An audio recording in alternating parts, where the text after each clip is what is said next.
Good day, class. Today we will discuss on the nature of light and the principles of ray optics.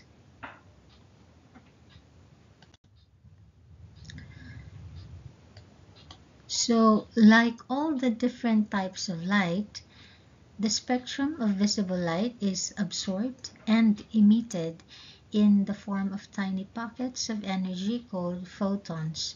Now, these photons have both the properties of a wave as well as a particle.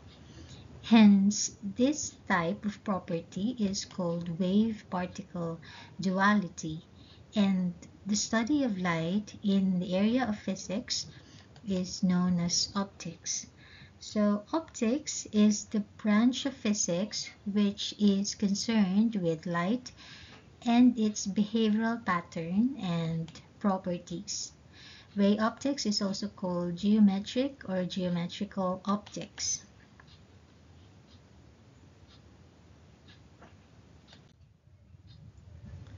So light is a form of energy that is in the form of an electromagnetic wave and is almost everywhere around us. Now the visible light has wavelengths measuring 400 to 700 nanometers. The sun is the primary source of light by which plants utilize this to produce their energy. Now, in physics, the term light also refers to electromagnetic radiation of different kinds of wavelengths, so whether it is visible to the naked eye or not. Hence, by this, the gamma rays, X-rays, ultraviolet, infrared rays, microwaves, and radio waves are also types of light. Now, light exhibits various properties which could undergo reflection and refraction. The first one is reflection. It states here that for a light ray incident on a smooth surface, the angle of reflection theta 1 prime is equal to the angle of incidence here, theta 1. Now, shown here is an incident ray directed to the surface with angle theta 1, and according to the law of reflection, the angle of its reflected ray, the angle of its reflected ray theta 1 prime is always equal to the angle of the incident ray. So when the surface is not smooth like this one, it may undergo diffuse reflection, where the reflected rays travel in random directions. So otherwise, it's a specular reflection. The second one is refraction. It states here that a wave crossing a boundary as it travels from medium 1 to medium 2 is refracted.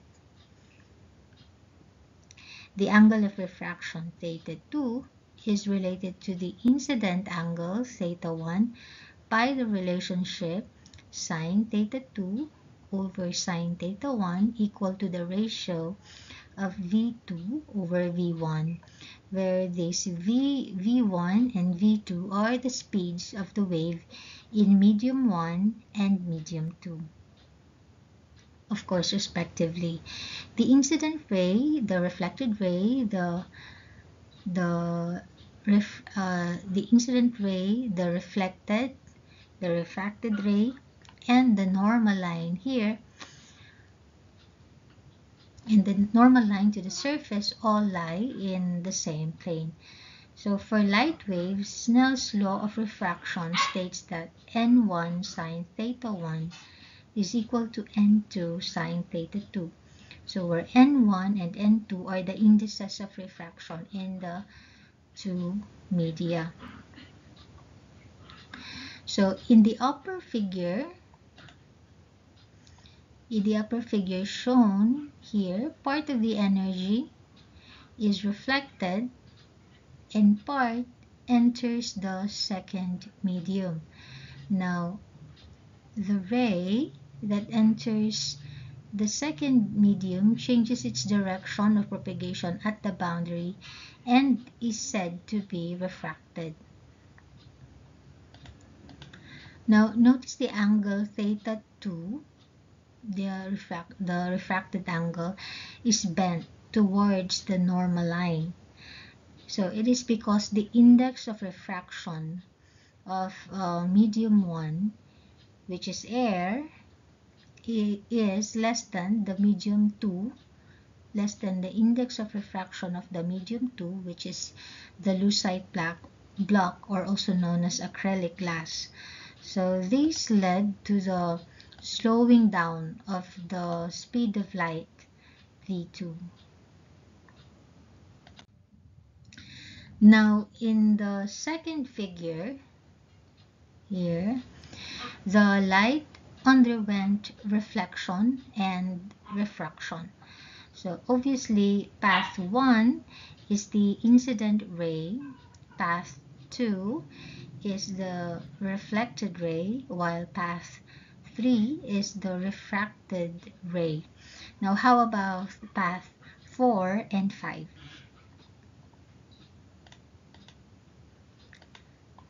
Okay, so remember that path 3 and 4 are in the same medium.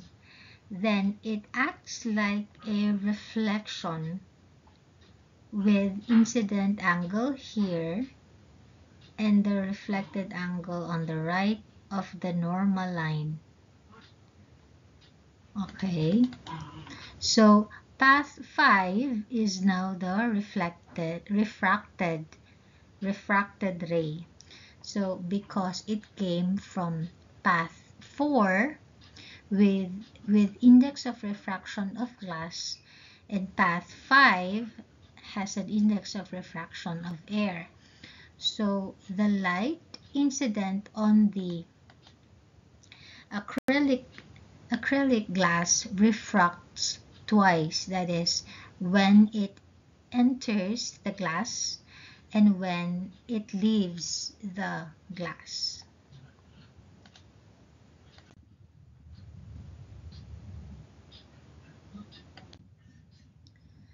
Now, shown here is the table of indices of refraction, which you might want to familiarize. So it states here also that the index of refraction is the ratio of the speed of light, c, in a vacuum over the wave speed in a medium.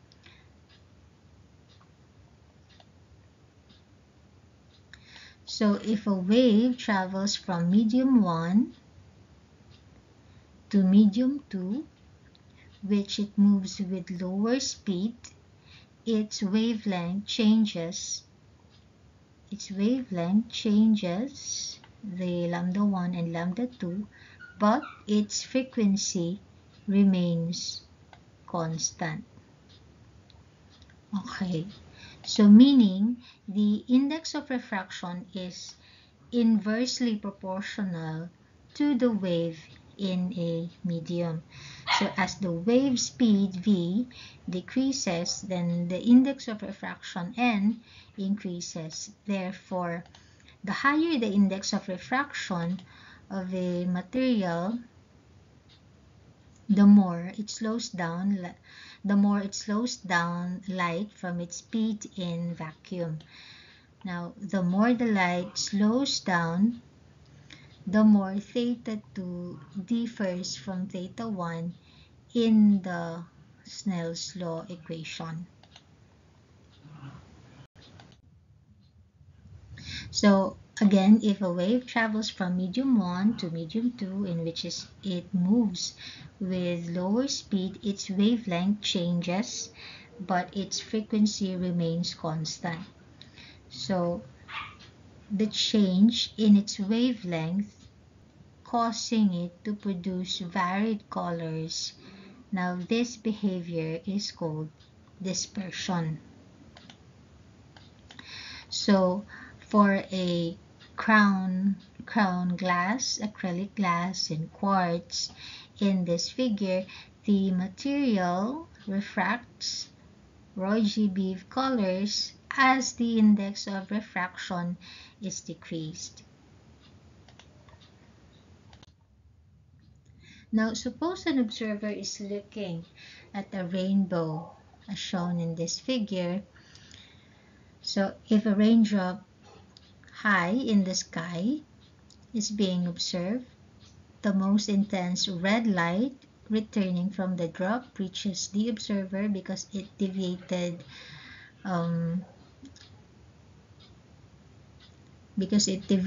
the least. The most intense violet light, however, passes over the observer because it is deviated the most. So hence the observer sees red light coming from this drop. Now, similarly, a drop lower in the sky directs the most intense violet light toward the observer and appears violet to the observer.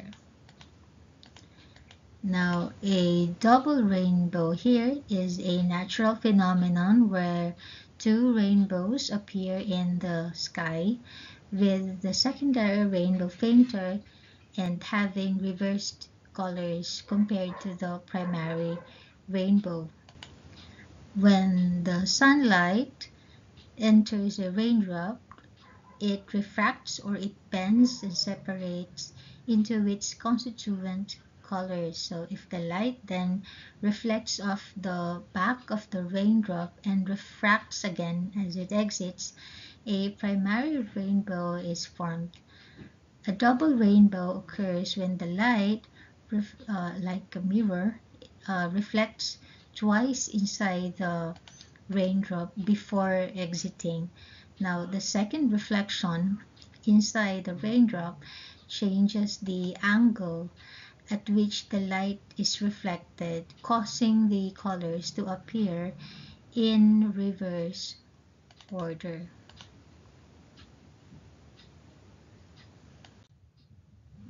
Finally, we proceed with the total internal reflection. Now, it's a phenomenon where the light traveling from one medium to another and is completely reflected back into the original medium when the angle of incidence exceeds a certain critical angle. Now, instead of refracting,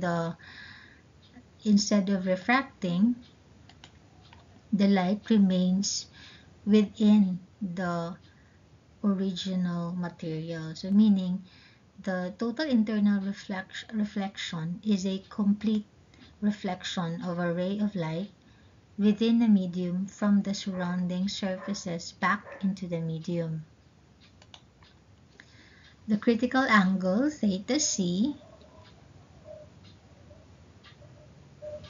here, for which the total internal reflection occurs at an interface and is given by sine theta c equal to n2 over n1, the index of refractions of medium 2 and medium 1, for n1 greater than n2. So where we set theta 2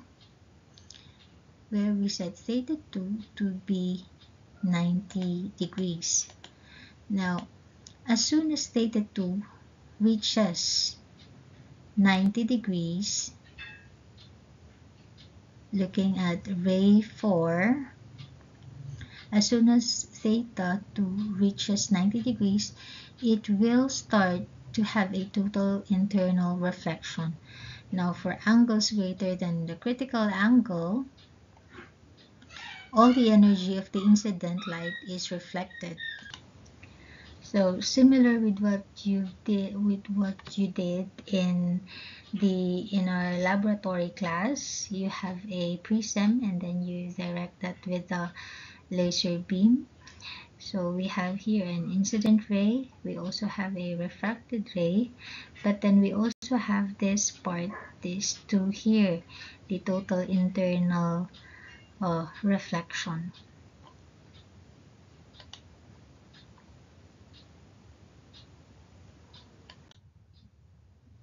So that's it for now. Thank you for your time and see you in our next lecture video.